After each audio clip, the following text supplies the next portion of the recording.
Now, because I am sovereign, I know that I am the creator of everything I see around me. Um, Absolutely everything. And the more I take ownership for it, and the more that I consider myself the creator of it rather than the reactor of it, which is just another acronym of the word creator. To be creator, to own the creation, means sovereignty. You don't need no paper for that. So I know that I'm the creator of this because I said the stupid should be punished. I said that. I said that stupidity should be painful. I said that stupidity should be costly. I said many things. And so I am witnessing the manifestation of my wishes. As a sovereign, I cannot blame they, them. And yeah, also, I cannot, as a sovereign, keep asking and getting upset that the medical system is like that, or the justice system is the way it is, or whatever. If I am to take sovereignty and act sovereign as creator, not reactor, I have to admit that my level of consciousness created everything that I see. The only way I can see something else is to change my prescription glasses. So that's why I said, for as long as I will curse that which is in front of me, I will continue to create cursed circumstances. And they, them, that we keep quoting that they're doing all of it in very synchronized swimming, they are my minions, and they bring manifest my deepest desires. So as far as anything that's happening, it's affecting you, for as long as you do not take responsibility of it,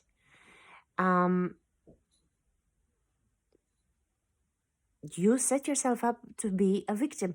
So you will have to be very, very honest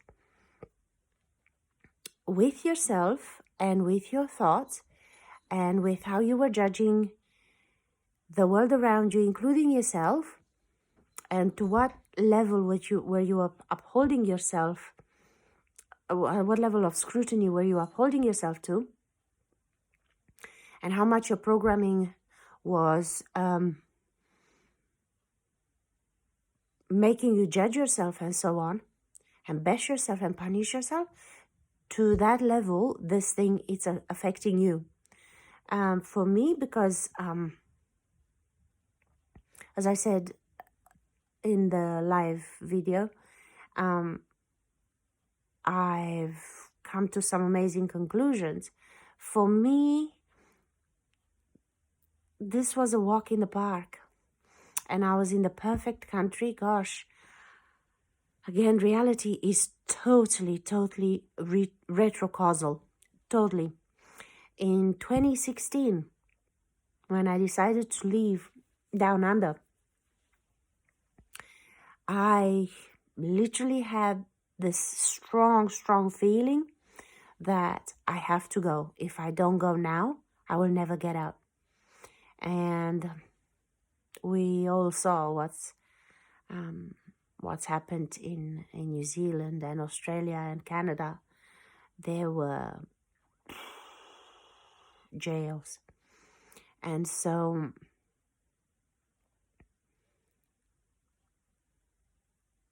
one other thing as sovereign, you don't expect spoon feeding.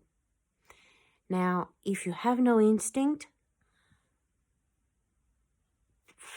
you've got nothing, because your programming will keep you enslaved to the programmer.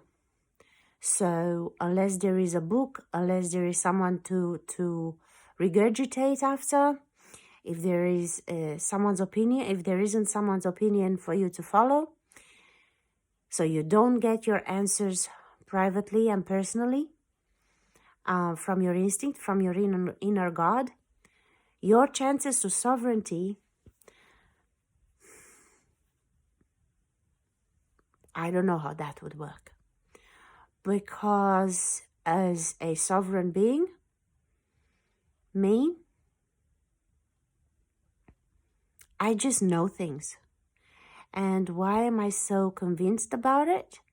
It's because of the proof that I've received along my life so far, that my instinct knows things and it guides me perfectly.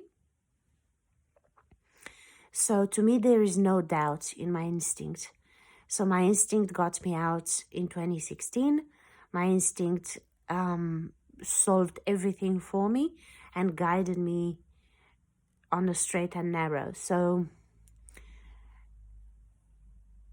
my sovereignty comes from the absolute symbiosis that I have with my instinct.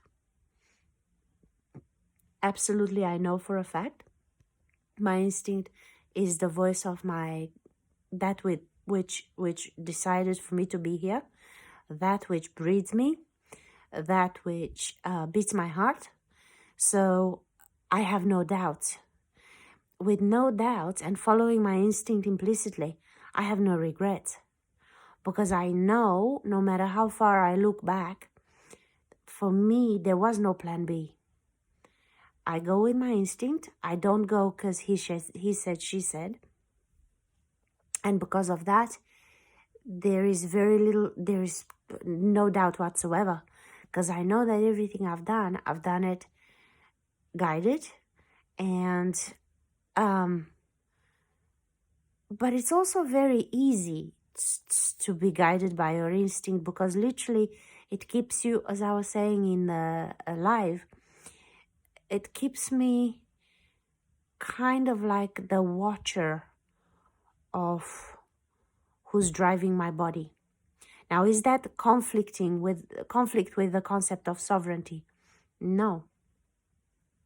There is no conflict, because there's just me, myself, and I. Me, myself, and I. So this Holy Trinity constitutes sovereignty. So no doubt, no confusion, and absolute knowing. Now, I don't know anything ahead of time. I just go with what I'm guided to do when I'm guided to do it. And I know that I make no mistakes. So that which people call procrastination or whatever, me, if I don't feel like doing, I'm no longer judging it as anything other than yet right now is not the time. And I believe in that, I know that implicitly, because I make no mistakes. When is the time is when I do it. And is the time when I do it, whatever it is. And that's divinely guided. And that divinity is my instinct. And in the knowing that there are no mistakes, and I make no mistakes, there is such ease. There is such ease. At the same time, I'm sovereign and passenger in my own journey. And I've been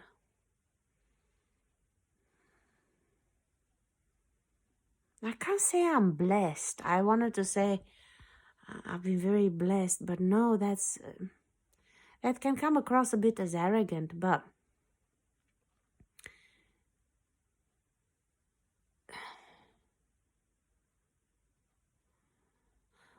I've,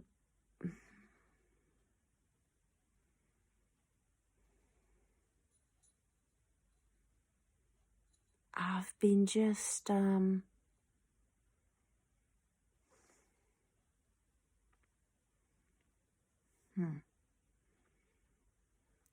what other word can I use?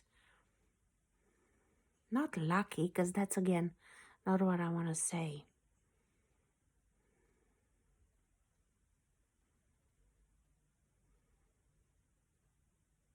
I can't think of the right word. I'm just totally drawing a blank. Instinct is everything. Sovereignty means owning everything that is on your plate, owning it, and calling it absolutely blessed perfection. And for as long as you're not able, to the extent of your inability of doing that, are you victimizing yourself? And in life, there are no victims, just volunteers. And it comes to mind a number of atrocities that were made on humanity,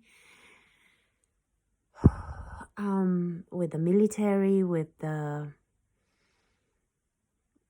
insane asylums, and all of those started with the person themselves. There was a time in our society where following society's set rules and not having any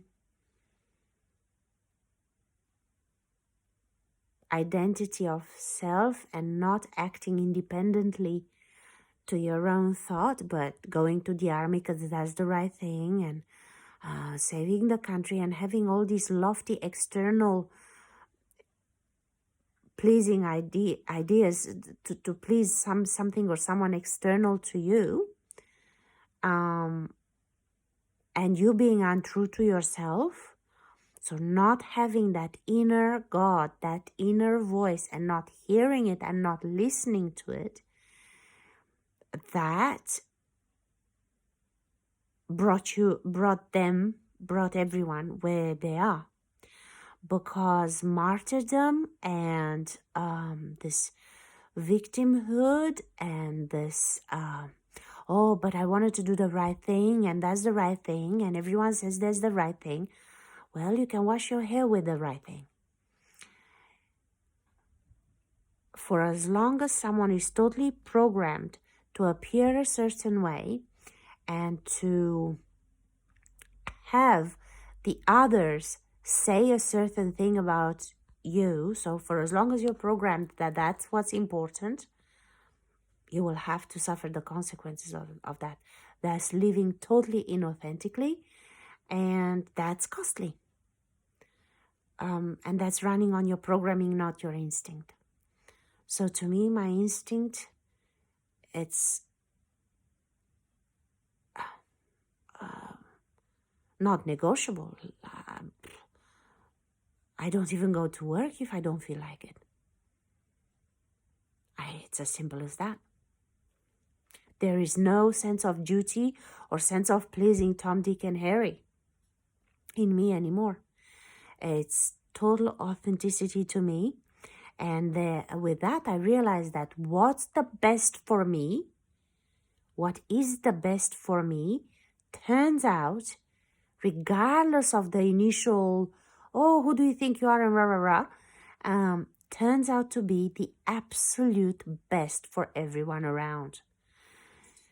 So I very proudly say, yes, I'm selfish. Absolutely, there is no one and nothing above me, to me. No one and nothing. No one and nothing. And no one and nothing will be. No money, no boss, no, well, I chose to have no children and that. So I'm not in a position to. And why did I choose that? Because I don't believe that what society said is of any use and of any value. So whatever the social norms are, they simply don't appeal to me. And I have to be authentic just to me.